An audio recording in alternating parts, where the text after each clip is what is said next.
शिक्षाविद साहित्यकार शिक्षक श्याम सुंदर राकावत द्वारा लिखित हर लम्हा है रोशन रोशन पुस्तक के विमोचन पर भव्य कार्यक्रम का आयोजन और कवि एवं शिक्षाविदों की उपस्थिति में भव्य कविताओं की प्रस्तुति हुई।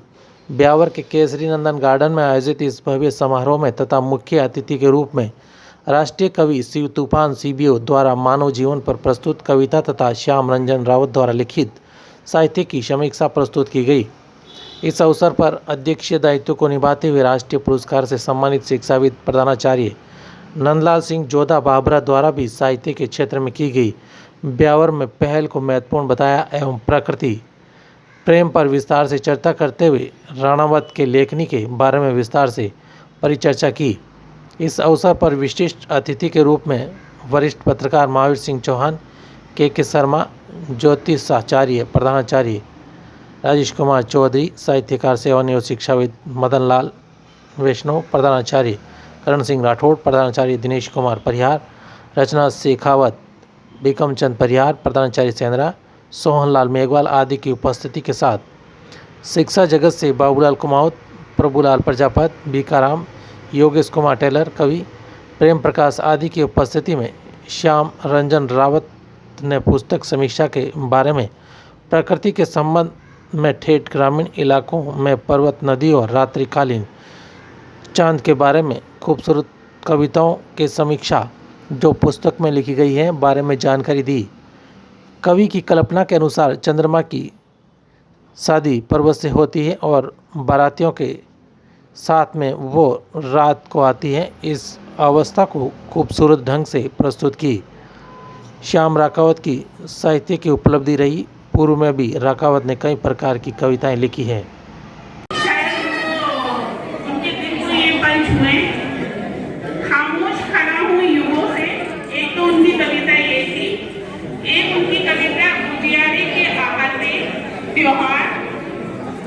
इसके अलावा उनकी मैंने दो रचनाएं और पढ़ी हैं इसमें, बोधिकाएं एवं मृत्यु पूजा, जिसमें उन्होंने राखी से रिलेटेड मतलब बहन से रिलेटेड उन्होंने कुछ ना कुछ अपने भाव व्यक्त करे हैं।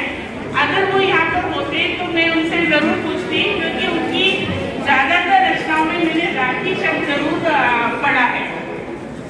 और जब मैंने उनकी रचनाएं पढ़ी थी तो उनकी रचनाओं से मुझे मेरी अपनी एक कविता थी जो मैं उन तक पहुँचाना चाहती थी, क्योंकि वो जिस भाव से उन्होंने वो कविताएं लिखी हैं, कहीं ना कहीं मेरी एक रचना है, माँ छुपा ले आंचल में अपने भोर होने वाली है, माँ छुपा ले आंचल में अपने भोर होने वाली है, शोर बहुत है बाहर, भूखे भेड़िए सा नजर आता है हर नजारा, गिद्ध से नजरें डराती हैं मुझे।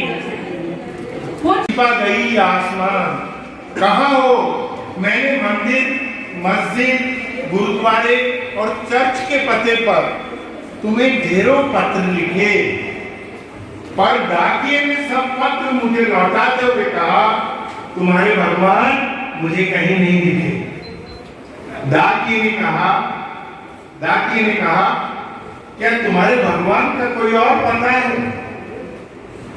मैंने सिर झुका के कहा नहीं, फिर तो वो लापता है, नहीं फिर तो वो लापता है। तभी एक वयोवृद्ध श्वेत केशधारी बात काटते हुए हमारी महाभारत के अंदाज में बोला, मैं समय हूं, तुम्हारी पीड़ा पहचानता हूं और भगवान का पता सिर्फ मैं जानता हूं।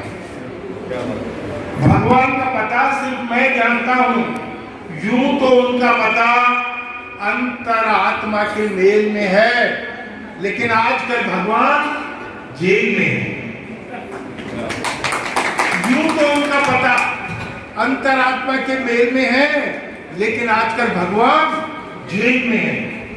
भगवान जेल में है? क्या कोई अपराध करते हैं भगवान भी? उसने कहा, क्यों नहीं, भगवान का अपराध है ये आदमी। तर्क के ताने मत सुनो, जो कुछ मैं कहना चाहता हूं उसे ध्यान से सुनो। आज से कई साल पहले पहले न्याय की देते हुए दुहाई जानवरों की एक टोली ये कहते हुए भगवान की अदालत में आई कि जग मिलौट, हम आपकी अदालत में आए हैं हो के लाचार। इन आदमियों ने हमारा सब कुछ छीन लिया है, जाति, धर्म, नाम और संस्कार। इनको इनकी इंसानियत से मिलवाइए और जानवर होना सिर्फ हमारा अधिकार है, हमें वापस दिलवाइए।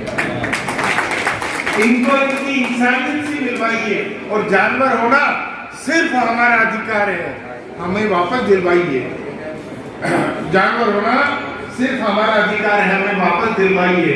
हमारा सब कुछ स्वार्थ है, प्रमाण के रूप में कुछ गवाह है।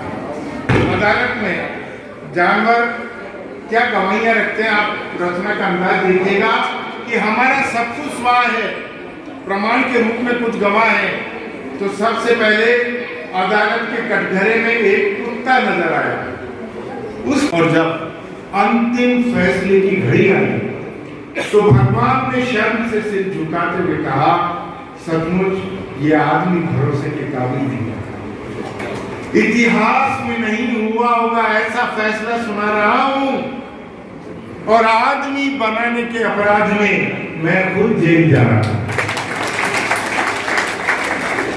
उस दिन से भगवान जेल में है, लेकिन ये दुनिया मगन अपने खेल में है। इसलिए दोस्त, मत कोसो भगवान को, पहले जीवित करो अपने भीतर मरे हुए इंसान को। जिस दिन आदमी पर लगे ये सारा सब आरोप धुल जाएंगे, भगवान की जेल के ताले अपने आप खुल जाएंगे। वो हम सबके बीच आएगा, अपनी उंगली पे फिर गोवर्धन उठाएगा, समुद्र पे फिर पुल बनाएगा, मोहम्मद, ईसा और नानक बन के हमारे कष्ट उतारेगा। धर्म फिर जीतेगा, अधर्म फिर हारेगा।